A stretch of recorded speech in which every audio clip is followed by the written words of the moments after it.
নমস্কার, আমার 24-এ আমি মৌপি আপনাদের সবাইকে স্বাগত জানাই। যক্ষা বা টিউবারকিউলোসিস, সংক্ষেপে টিবি, এই শব্দটা যতটা ভয় ধরাতো অতীতে, এখন আপনার আমার যে সাধারণ মধ্যবিত্ত নাগরিক জীবন সেখানে ততটা ভয় দেখায় না। কিন্তু সত্যি কি এতটা নিশ্চিন্ত আমরা থাকতে পারি? কলকাতা পুরসভার কাছে যে তথ্য রয়েছে তা কিন্তু একেবারেই সে কথা বলছে না। কখন আপনার আমার অজান্তে যক্ষার করাল থাবা বসাবে সেটা আমরা কেউ জানি না। তাই নিয়ে আমাদের আজকের আমার 24, আমার সঙ্গে স্টুডিওতে উপস্থিত রয়েছেন কলকাতা পুরসভার স্বাস্থ্য উপদেষ্টা ডক্টর তপন কুমার মুখার্জি এবং আমার সঙ্গে রয়েছেন সরাসরি বিশিষ্ট পালমোনোলজিস্ট, ফুসফুস বিশেষজ্ঞ ডক্টর আলোক ঘোষাল। আপনাদের সবাইকে স্বাগত জানাই। আমি প্রথমে দেখে নিই একবার শহর জুড়ে টিবির জীবাণু। ফি বছর বাড়ছে আক্রান্তের সংখ্যা। বাস, ট্রাম, বাজার থেকে ঘরে ঘরে ছড়িয়ে পড়ছে টিবি। 6 বছরের কম বয়সী শিশুরা টিবিতে আক্রান্ত হলে মুশকিল, পরিণত হয় ক্রনিক রোগে। শহরে বাড়ছে আতঙ্ক।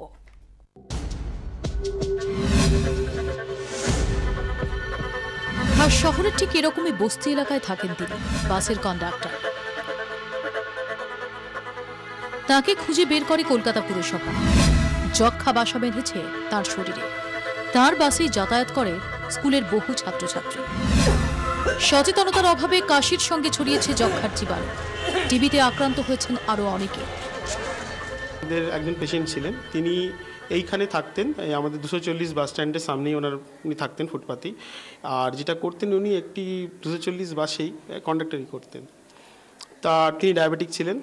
তিনি আমাদের কাছ থেকে প্রথমে তো ধরাই পড়েনি, আমরাই ওনাকে ডায়াগনোস করে দিয়েছি। উনি ওষুধ খেতেন, তারপরে তার টিবি ধরা পড়লো। উনি ক্যাটাগরি 1 খেতে খেতে ওনার ওষুধ উনি ডিসকন্টিনিউ করলেন। অনেক বোঝানো হলো তাকে, উনি এলেন না। প্রচণ্ড সংক্রামক, কারণ উনি একটা বাসে কন্ডাক্টরি করতেন, এটাই ওনাকে বোঝানো হতো না। 2013 এটা পাওয়া গেল, সেটা আরও মারাত্মক। সেটা পাওয়া গেল, এটাকে বলে multi drug resistant TB, MDR TB. এবার এমডিআর টিবি ওষুধও ওনাকে শুরু করা হলো। দেখুন, প্রায় 2.5 লক্ষ টাকার ওষুধ, কিন্তু 6 মাস ইঞ্জেকশন পাবে, এটাও একটা ব্যাপার। ওনাকে সব কিছু বুঝিয়ে কাউন্সেলিং করিয়ে ভর্তি করি। আমাদের বড়ালে টিবি হসপিটাল আছে, তখন কেএস রায় আমরা ভর্তি করতাম। ভর্তি করানো হলো। ভর্তি করে উনি প্রথম 7 দিন 1 মাস ঠিকঠাক ওষুধ খেলেন। তারপরে যা হয়, একটু ভালো যেই শরীরটা হতে শুরু করলো, সুগার কমতে শুরু করলো, তখন উনি ডিসকন্টিনিউ করলেন। শহর জুড়ে টিবির জীবাণু। ফি বছর বাড়ছে আক্রান্তের সংখ্যা। শুধু ওই বাসের কন্ডাক্টরই নন, ঘরে ঘরে কিভাবে ছড়িয়ে পড়ছে টিবির জীবাণু ভালো করে দেখুন। বাস, ট্রাম, ট্রেন, আপনার পাশে বসা ওই মানুষটা কাশছেন, বাসের কন্ডাক্টর। তিনিও হয়তো টিবিতে আক্রান্ত, কিন্তু জানেনই না। এভাবেই সবার অলক্ষ্যে ছড়িয়ে পড়ছে যক্ষার জীবাণু। বা আপনার বাড়িতে ঘর মোছা ও বাসন মাজার কাজ করেন যিনি, থাকেন ওই বস্তিতে, তার মাধ্যমেও ছড়াতে পারে জীবাণু, আপনি জানতেই পারলেন না। তাদের একটাই রিকোয়েস্ট থাকে যে ডাক্তারবাবু বলবেন না, বললে কিন্তু আমাদের কাজটা চলে যাবে। এটা তো একটা মানবিক দিক আছেই, সত্যিই কাজটা চলে যাবে। কিন্তু আমাদের ভয়টা কি বলুন তো, ছোট বাচ্চা আছে কিনা, যেমন 6 বছরের নিচে ছোট বাচ্চা আছে কিনা, যারা খুব রিস্কি। আপনার বাচ্চাকে তো নিশ্চিন্তে রেখে যাচ্ছেন আয়ের কাছে, জানেন কি তিনিও টিবিতে আক্রান্ত কিনা? কত বড় বিপদে পড়ছে আপনার সন্তান বুঝতে পারছেন কি? মারাত্মক কথা শুনিয়েছেন চিকিৎসকরা। 6 বছরের কোনো শিশু যদি টিবিতে আক্রান্ত হয়, তাহলে ক্রনিক হয়ে যাবে এই রোগ। হাজারো চেষ্টায় তাকে সুস্থ করে তোলা মুশকিল। এভাবেই শহরের শোয়ার ঘরে অজান্তে ঢুকে পড়ছে ক্ষয় রোগ। এর থেকে কি নিস্তার নেই? সচেতনতা গড়ে তুলতে না পারলে সত্যি বিপদ, ভয়ঙ্কর বিপদ। 24 ঘন্টার জন্য ক্যামেরায় আকবর হোসেন মল্লিক ও পার্থ পালের সঙ্গে দেবারতী ঘোষের রিপোর্ট, কলকাতা।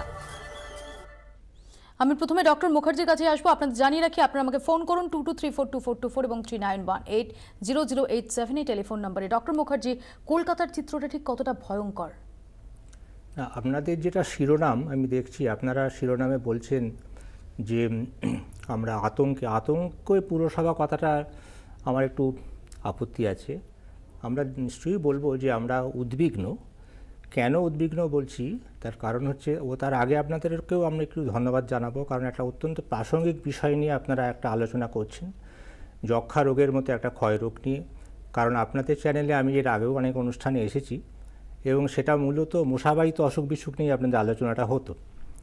তো এটা অর্থাৎ যক্ষা রোগ নিয়ে আলোচনা ব্যাপারটাও কিন্তু অবহেলিত ছিল। তো আপনারা কিন্তু সে একটা প্রাসঙ্গিক বিষয় নিয়ে আলোচনার অবতারণাটা করেছেন। মানে সত্যি আমরা ভাবতেই পারিনি যে যক্ষ্মা একটা নাগরিক জীবনে এত বড় একটা উদ্বেগের ছায়া ফেলতে পারে। কারণ হচ্ছে যে তারপরে দ্বিতীয় কথা, আমরা কলকাতা পুরসভা হচ্ছি এই শহরে এই পাবলিক হেলথ ডেলিভারি সিস্টেমের নোডাল এজেন্সি, অর্থাৎ রাজ্য সরকারের স্বাস্থ্যের যে পাবলিক হেলথ অংশটা, জনস্বাস্থ্য কর্মসূচি, সেটা কলকাতা পুরসভা কলকাতা শহরের জন্য করে থাকে। তো যে জনস্বাস্থ্য কর্মসূচিটা সারা ভারতবর্ষ ধরে চলছে, অর্থাৎ revise national TB control programme বা সংক্ষেপে যাকে RNTCP বলা হয়, সেই RNTCPটা আমাদের কলকাতা পুরসভার যে সমস্ত এখন নাম হয়েছে টিউবারকুলোসিসের ডিস্ট্রিক্ট, সেই 10টা ডিস্ট্রিক্টের মাধ্যমে এই বিভিন্ন জায়গায় সারা কলকাতা শহরেতে আমি আসবো ডক্টর মুখার্জি আপনার কাছে। তার আগে আমি ডক্টর ঘোষালের কাছে যাব। ডক্টর ঘোষাল, সত্যি সত্যি আমরা হয়তো এই আপাত নিরাপদ নাগরিক জীবনে ভাবতেই পারিনি যে যক্ষ্মা নিয়ে খুব বেশি মাথা ব্যথার কারণ রয়েছে। আসলে উদ্বেগের জায়গা কতটা, কিভাবে ছড়াচ্ছে বা ছড়ায় যক্ষ্মার জীবাণু?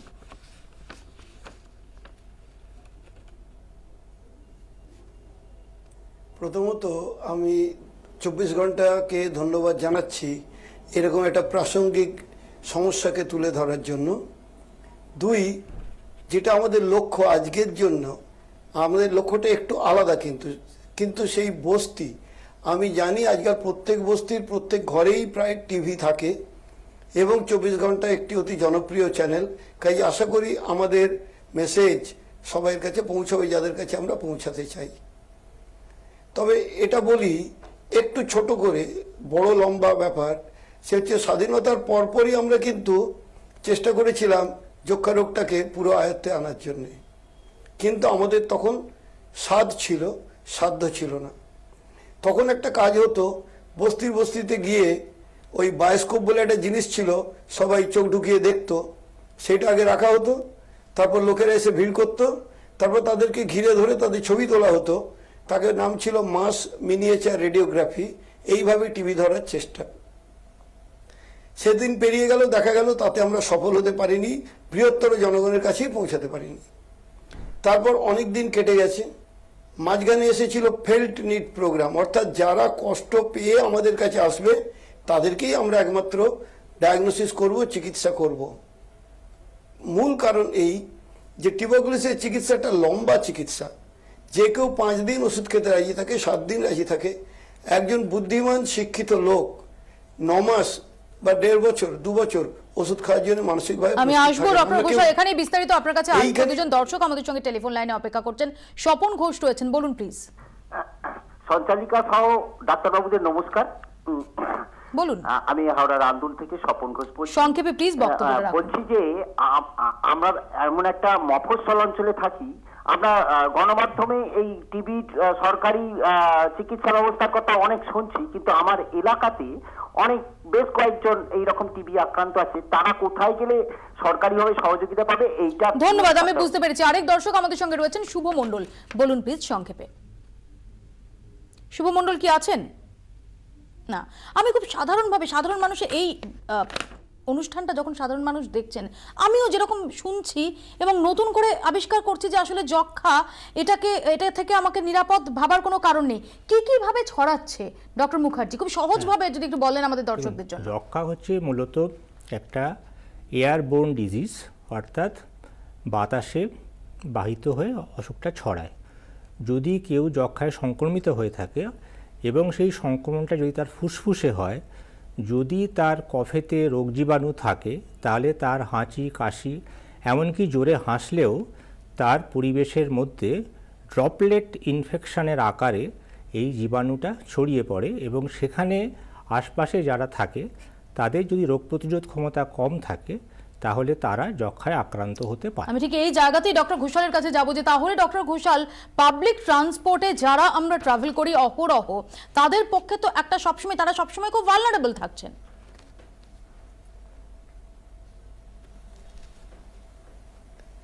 ব্যাপারটা সমস্যা বটে, অত ভয়াবহ নয়। তার একটা কারণ আছে। টিউবারকুলোসিসের যে বীজাণু, তা কিন্তু সানলাইটে বেশিক্ষণ বাঁচতে পারে না। প্রকৃতপক্ষে তাহলে দেখা যাচ্ছে ফুসফুসের যক্ষ্মাই একমাত্র সমস্যা। কারো টিবি মেনিনজাইটিস বা টিবি কিডনি বা টিবি স্পাইন হলে সে কিন্তু অন্যের জন্য সংক্রামক নয়। এবারে যারা কাশছে, ভারতবাসী তো অভ্যেস খালি কেসে যাওয়া, অন্তত মুখে চাপা, এটা রুমাল চাপা দিতে পারলে বোধহয় 50 ভাগ আমাদের সমস্যাকে কমানো যায়। কিন্তু এটাও ঠিক, খোলা জায়গায় এবং যেখানে পর্যাপ্ত সূর্যের আলোক আছে, পৃথিবী আমাদের বাঁচিয়েছে প্রকৃতি, সেখানে কিন্তু সংক্রমণ ওই পরিমাণ হয় না। আমি আসবো ডক্টর ঘোষাল, দুজন দর্শক টেলিফোন লাইনে রয়েছেন। সোমনাথ কুন্ডু রয়েছেন, বলুন প্লিজ। ম্যাডাম, আমার ডাক্তারবাবুর কাছে প্রশ্ন ছিল, আমাদের ট্রেনে বাসে করে যাতায়াত করতে হয়, সেই ক্ষেত্রে আমরা কি মানে নিলে আমাদের আর কি এর থেকে রক্ষা পাবো? ধন্যবাদ, আমি প্রশ্নের উত্তর নেব। আনসার আলী রয়েছেন, বলুন প্লিজ আনসার আলী। হ্যাঁ, আমি বলছিলাম গত মানে মাসখানেক হয়ে গেছে আমার, তো কাশি হচ্ছে আর কি, গলাটা খুসখুস করছে, তো কি কারণে একটু জানতে যদি পারতাম। ধন্যবাদ, আমি দুটো প্রশ্নের উত্তর একটু ডক্টর ঘোষালের কাছ থেকে নেব। ডক্টর ঘোষাল, প্রথম দর্শকের প্রশ্ন ছিল পাবলিক ট্রান্সপোর্ট নিয়ে, যেটা আমি একটু আগে আপনাকে করছিলাম। দ্বিতীয় দর্শক বলছেন যে তার একটা বেশ কিছুদিন ধরে একটা ক্রনিক কাশি হচ্ছে। আমি দুটোরই একসঙ্গে উত্তর দিচ্ছি। আচ্ছা, সরকারি এখন যে আমাদের নিয়ম, সেই অনুযায়ী যে কোনো শুকনো কাশি 2 সপ্তাহের বেশি হলে আপনার নিকটবর্তী স্বাস্থ্য কেন্দ্রে যান এবং সম্পূর্ণ বিনা পয়সায় কফ পরীক্ষা করান। থুতু না, কেশে কফ দিতে হবে। এবং গোটা ভারতবর্ষের সমস্ত জায়গায় এই সুযোগ কিন্তু রয়েছে, সরকার এটাকে ব্যবস্থা করেছে। আরেকবার বলি, এখন যেটা নিয়ে কথা হচ্ছে সেটা হচ্ছে অ্যাক্টিভ কেস ফাইন্ডিং, অর্থাৎ যার কষ্ট আছে সে যে কোনো স্বাস্থ্যকেন্দ্রে গিয়ে কফ পরীক্ষা করতে পারে। পাবলিক ট্রান্সপোর্টে অত ভয় পাওয়ার কিছু নেই, খোলা জায়গা এবং সূর্যালোকে সেই পরিমাণ সংক্রমণ হয় না। কিন্তু আমাদের সচেতন হতে হবে, কফের জন্য মুখে চাপা দিয়ে কাশতে শিখতে হবে। কিন্তু অ্যাক্টিভ কেস ফাইন্ডিং এই জন্যই করছে যে এখন আমাদের সামর্থ্য বেড়েছে। RNTCP revise national tuberculosis control programme সফল হওয়ার ফলেই এখন কথা উঠেছে যারা আসছে না স্বাস্থ্যকেন্দ্রে তাদেরকে ধরে ধরে আমরা যক্ষা নির্ণয় করতে পারি কি। আমি আসবো ডক্টর ঘোষাল, আপনার কাছে আরো দুজন দর্শক রয়েছেন আমাদের সঙ্গে। আব্দুল হালিম রয়েছেন, বলুন আব্দুল হালিম। হ্যাঁ, আমার মিসেসের গ্ল্যান্ডে এফএনসি করার পরে টিউবারকুলোসিস পাওয়া গিয়েছিল। 1.5 বছর ওষুধ খাওয়ার পরে সব ঠিকঠাক আছে, এর পরবর্তীকালে কি আর কোনো সমস্যা হতে পারে? ধন্যবাদ, আমি এই প্রশ্নের উত্তর নেব ডক্টর ঘোষালের কাছ থেকে। আরেক দর্শক রয়েছেন আমাদের সঙ্গে, অমরজিৎ দাস, বলুন প্লিজ। অমরজিৎ দাস আছেন? হ্যাঁ হ্যাঁ আছি, বলুন।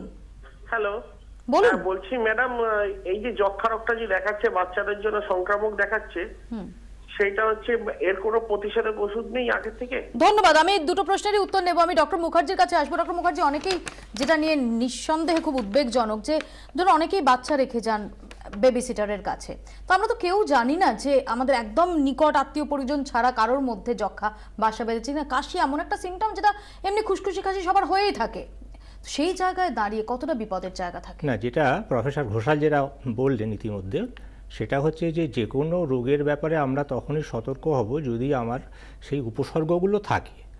যেটা ডক্টর ঘোষাল বলেছেন সেটা হচ্ছে যে যদি কারুর 2 সপ্তাহের কাশি থাকে, যদি তার 2 সপ্তাহ বা তার বেশি সময় ধরে জ্বর না কমে, যদি তার কফের সঙ্গে রক্ত পড়ে, কিংবা যদি তার গত 3 মাসের মধ্যে ওজন কমে যায়, তাহলে কিন্তু সে অবশ্যই আমাদের স্বাস্থ্যকেন্দ্রে, সরকারি স্বাস্থ্যকেন্দ্রে যেখানে টিবি চিকিৎসা করা হয় সেখানে আসবে, এসে কফটা পরীক্ষা করিয়ে নেবে। যদি কফ পরীক্ষা করিয়ে নিয়ে চিকিৎসা করানোর ফলে দেখা যায় যে তার যক্ষার কিছু ব্যাপার নেই, তাহলে সে নিশ্চিন্ত থাকতে পারবে। অর্থাৎ উপসর্গটার ব্যাপারেতে সজাগ সচেতন থাকা দরকার এবং উপসর্গটাকে অবহেলা করা উচিত নয়। যেটা প্রফেসর ঘোষাল বলছিলেন, উপসর্গগুলোকে অনেকে অবহেলা করে বলে এবং চিকিৎসার সুযোগটা বিনা পয়সায় পাওয়া গেলেও সেটা নিতে চায় না বলে আমরা কি করছি, উই আর রিচিং দ্য আনরিচ। আমি সেই জায়গায় আসবো যে এটা অ্যাড্রেস করার জন্য কি কি ব্যবস্থা নেওয়া হচ্ছে সে প্রসঙ্গে আসবো। আরেক দর্শক আমাদের সঙ্গে রয়েছেন, লক্ষ্মীনারায়ণ কর্মকার, বলুন প্লিজ। হ্যাঁ মৌপিয়াদি, বলুন। আমি সিঙ্গুর কামারকুন্ডু থেকে বলছি। বলুন। সিঙ্গুর কামারকুন্ডু থেকে বলছি। আমাদের সিঙ্গুর হাসপাতাল থেকে আমাদের ট্রেনিং দেওয়া হয়েছে যক্ষা রোগের সম্পর্কে, টিউবারকুলোসিস সম্পর্কে। তবে যক্ষা রোগের মেন যে কারণ হচ্ছে বুকে মানে আমাদের যেটা হাঁচি কাশির মাধ্যমে প্রবাহিত হচ্ছে। হ্যাঁ, ধন্যবাদ আপনাকে। আরেক দর্শক রয়েছেন আমাদের সঙ্গে, দেবাশিস সামন্ত, বলুন প্লিজ। হ্যাঁ মমতাদি, আমরা তো গ্রামে বসবাস করি, আর সেই জন্য এখানে আমরা কিভাবে কিভাবে প্রতিরোধমূলক ব্যবস্থা নেবেন, তো আমি সেই প্রশ্নের উত্তর নেব। এবং এই মুহূর্তে সবার মধ্যে যে উদ্বেগের জায়গাটা, যে শিশুদের জন্য কতটা উদ্বেগের জায়গা থাকছে, সেটা কিভাবে প্রতিরোধ করা যায়, সেই প্রসঙ্গ নিয়েও ফিরবো আমার 24-এ। আপনারা আমাকে ফোন করতে থাকুন, দেখতে থাকুন আমার 24।